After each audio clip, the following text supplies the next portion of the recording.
کہ ایک شہید کی ماں کہ جو روز عاشورہ امام بارگاہ میں نظر و نیاز کے برتنوں کو دھویا کرتی تھی. بیٹا شہید ہو گیا، پاؤں مڑ گیا، کہیں چوٹ آ گئی، چل نہیں سکتی تھی. روز عاشورہ آیا، پڑی ہوئی ہے بستر پہ، توسل کیا مولا عباس سے کہ مجھے شفا دے دے تاکہ میں جا کر یہ نوکری کر سکوں جو میں کرتی ہوں. اٹھی، دیکھی کچھ بھی نہیں ہوا، پھر سو گئی. اب کیا دیکھتی ہیں خواب میں کہ اسی مسجد میں امام بارگاہ میں ہے، اور دیکھا کہ جلوس آ رہا ہے اور جلوس سارے شہیدوں کا ہے. اپنے بیٹے کو بھی دیکھا کہ وہ جلوس میں ہے.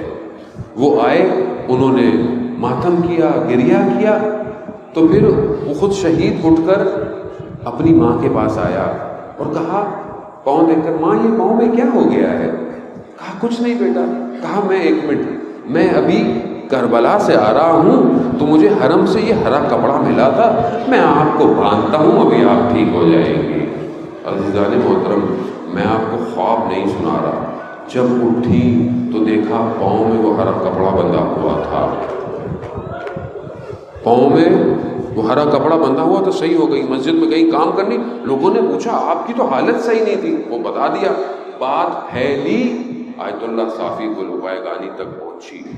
انہوں نے فوراً اس کپڑے کو منگوایا، چوما، آنکھوں پہ لگایا، ایک حصہ اپنے پاس رکھا. کہا یہ معجزہ ہے جو اس عالم سے یہاں آیا ہوا ہے. یہ امام حسین سے یہی نہیں ہے معاملہ عزیزان محترم، یہی تو محسوس کروانا ہے امام حسین نے کہ امام حسین جگر کا خون مانگ رہے ہیں. آؤ تیار ہو. اب یہ تجلیات، یہ ادراکات وقت کے امام کا وہ دیکھ رہے ہیں.